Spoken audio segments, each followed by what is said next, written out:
30,000 RPMs of industrial force. And this stuff did not even flinch. Look at this sludge. If these high-speed blades can't break it down, how do you expect your kid's stomach to? Let's look under the lens. This was a hot dog 60 seconds ago. It had a shape, a brand, and a best buy date. But now it's a pink slurry of mystery fats and proteins that, frankly, no pun intended, smells more like a tire fire than a freaking cookout. But here's the problem. Even at 30,000 RPMs, the blender couldn't fully break this down. There are structures in here that refuse to liquefy. If a high-speed industrial blade can't touch them, think about what your stomach is going through. But we aren't stopping there with a hot dog. If we're doing a forensic deep dive, we're doing it right. We've got the ramen, the ultimate survival food. Rumor has it, these noodles are coated in a wax-like armor that resists our digestion. We're going to see if that armor holds up under 1,000 times magnification. And then there's this processed cheese. The government won't even let them call it cheese on the package. We're going to subject this to a thermal test, a torch, to see if it melts like food or drips like plastic. And then there is this. I put top ramen and regular spaghetti noodles into this. What I'm doing is I'm simulating your acids, your stomach acids. I took Betaine HCI pepsin pills, some white vinegar, and water. I mixed it together and I put both samples in this glass right here. And guess what? There's no spaghetti. All it's left is the top ramen. So what's that tell you? But this is going under the microscope as well. Let's get to work. I picked out 3 of the biggest culprits in the average American diet. We're going to find out exactly why your body and your kids' bodies struggle to process them. Okay, so you guys saw the hot dog in the blender. Next up is the cheese, processed, really bad. But you know what? They're so good in sandwiches. I'm going to open up one here, and I'm going to break out the torch. So get ready for this. For a side-by-side comparison, I bought the extra sharp block cheddar cheese. A little different than the processed sliced cheese that you see here on the plate. So let me open this up, and I'm going to burn both. I'm going to start off with the sliced cheese first, then move on to this guy. Oh, I'm sorry, I had to do this. I love cheese. Whatever. Let's get this going. Okay, first up, here we go. Sliced cheese. Let's fire it up. So here we go. I'm starting the edges, and this is taking a long time. So I'm speeding this up. All in all, this was 60 seconds of burn time. That's a long time to burn a piece of cheese and nothing melted. So I'm going to cut off a piece of this block cheese, sharp cheddar, the one I took a bite out of. Sorry about that. And look how thick it is compared to the sliced cheese. So let's put some fire on it, see what happens. And right away I can see basically things are melting on the surface really quick. And it looks like it's going to melt here just in a second. So here it comes. Right there. Let me continue this really quick and show you guys the difference between sliced and block cheese. Look at this. Okay, hot dog's done. Here's the beef flavored ramen noodle soup. And I showed you earlier what I did as far as simulating your stomach acids, dissolving the ramen compared to a regular spaghetti noodle. But here's exactly what I did to show you guys the simulation. So yeah, this is in everybody's pantry, I believe, but yeah. So here's a white vinegar, and right here, distilled white vinegar, of course. And over here, I have a plate of this awesome looking ramen here, beef flavored that you guys just saw, and spaghetti that I cooked. Now here's the Betaine HCI pepsin pills I use to simulate your stomach acids. And this will assist in our experiment. Here's a clear glass to do the mixing in. Let me dump a few on the plate, and I'm gonna take apart these pills and put them into the glass, one at a time. Here's a handy dandy white vinegar and pour it in the clear glass. And there you go. Stir it up a little bit. And let's put a little bit of this ramen in here first, and then the homemade spaghetti. I'm Italian, of course, so I had to do this. So get this. I let this sit for 24 hours before I showed you guys the results. Okay, moving over to the microscope. First up, side-by-side comparison with the cheese. Most people take cheese for granted, but under 40 times magnification, the truth is beautiful. Look at the block cheese on the left. You see those deep crags, the irregular pockets of fat, and the natural moisture? It's a living biological landscape. This is exactly how whole food is supposed to look before the labs get a hold of it, you guys. Now, look at the right side. This is your standard processed slice. Notice the lack of texture? There are no crags, no pockets of fat, just a flat, featureless desert of emulsifiers and industrial oils.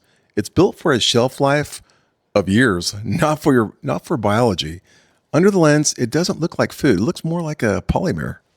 So pushing to 100 times magnification, the gap between real and industrial becomes a canyon. On the left, you're seeing the organic complexity of the block moisture, fat, and protein working together.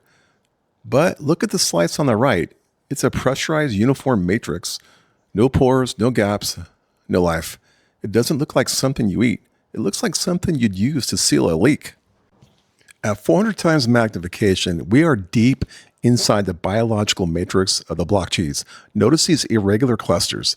Those are the proteins and fats that give real dairy its structure. It's not perfect, and that's the point. It's a chaotic organic architecture that your body knows exactly how to break down. This is a forensic fingerprint of actual food. Now look at the processed slice on the right. At 400 times, the biological chaos is gone, replaced by a rigid industrial grid. Notice how unnaturally smooth that is. Those aren't protein clusters. Those are emulsifying salts and stabilizers forced into a permanent bond. It's designed to never separate. Even under high heat, you aren't looking at a dairy product anymore, you guys. You're looking at a food-grade adhesive. So we're at the limit here, 1,000 times magnification deep inside the real block of cheese. The organic truth is undeniable. It's fuzzy, but it's real. You can see the individual globules of milk fat and the dense interlocking protein strands. It's a complex microscopic ecosystem of nutrition that has been a human staple for centuries. At 1,000 times, the processed slice on the right is a dead zone. There's no biological signature here, you guys. Just a compressed chemical slurry of dyes and preservatives. It's a sterile synthetic landscape that looks more like a piece of industrial insulation than anything meant for human consumption. Moving on to the carbs. On the left, we have traditional spaghetti, and at 40 times magnification looks exactly like what it is, pressed grain. Notice the rough porous surface and the jagged floury edges. It looks like a sandstone because it's simple, organic structure designed to absorb water and nutrients. This is a baseline for real pasta. Now, look at the ramen on the right. Even at 40 times magnification, the difference is startling. Inside of that rough, porous grain, you see a smooth, almost glassy coating. This is a result of flash frying preservatives like TBHQ. It's not built to absorb. It's built to survive. It's an engineered noodle designed for the shelf, not for your system. Going to 100 times on the spaghetti, it really starts to look like something pulled out of the ground. You can actually see the rough, uneven terrain of the grain here. It's full of these little pits and canyons, and that's a good thing. That's where the water gets in and the nutrients come out. It's an open, honest structure that isn't trying to hide anything under a layer of chemicals. Now look at the ramen on the right. At 100 times power, that glassy look I mentioned earlier, it's even more obvious now. There are no pores, no cracks, nothing. It's almost like the noodle has been shrink wrapped in its own oils. You can see how smooth and sealed off it is. It's basically built like a piece of plastic, which is why it sits in your stomach forever without breaking down. At 400 times, it's like looking at a mountain range. You're actually looking at one spaghetti strand at 400 times. There's no coating, no trickery, just a rough, open landscape of grain. It's almost how beautiful and simple it is when you get this close to the source. Look at the ramen at 400 times. It's just weirdly smooth. You're not seeing any of those organic peaks anymore. It's more like a slab of cold industrial wax. That sheen is actually a barrier of flash fried oils and preservatives. It's built to stay fresh on a shelf for many years, but you have to wonder what's actually doing to your gut. So this is the end of the line. 1,000 times magnification. On the left, the spaghetti looks like a deep, cavernous canyon of raw grain. is completely open to the world, but the ramen on the right is just a solid, featureless wall of industrial oil. One is a porous, natural food, and the other is a sealed synthetic mystery.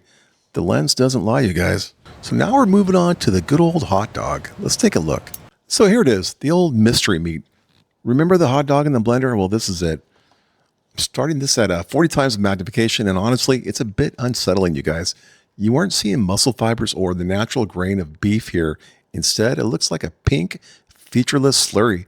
It's been mechanically emulsified into a uniform paste, basically a meat-flavored clay designed for a casing, not for a digestive system. 100 times mag, the mystery only gets deeper. Look at how those tiny air pockets are trapped in the matrix. It's like a sponge made of meat. You aren't seeing any of the protein strands you'd find in a steak. It's all been pulverized into this strange bubbly foam. It's a perfect example of how industrial processing can take something natural and turn this into something completely unrecognizable. All right, so 400 times, and the meat, that's quotations for you guys, has completely disappeared. Now it looks more like a lunar landscape. You see those strange glistening craters? Those are air bubbles and pockets of liquefied fat that were just whipped into a slurry during processing. It's a chaotic, bubbly mess that should not exist in nature. It looks like a lot less like protein and more like a chemical foam. It's been kind of dyed pink. Okay, so 1,000 times mag. At this depth, the hot dog isn't meat anymore. It's a microscopic graveyard. You can see the individual droplets of fat and the chemical dyes clumped together in the gaps. There's no biological order here, you guys. No muscle structure, just a pressurized, chaotic soup of additives. It's the ultimate proof that just because something is edible doesn't mean it's actually food, even for your kids. The lens doesn't lie. From the synthetic dead zone in processed cheese to the industrial slurry inside a hot dog, we've seen exactly what's hiding in plain sight.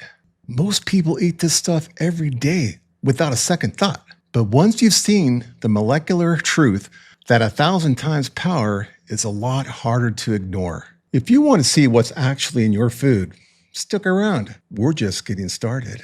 Oh, hey, I almost forgot. Check out this video if you want to know what's actually inside a McDonald's fish fillet. Take care of yourself, and thank you for watching.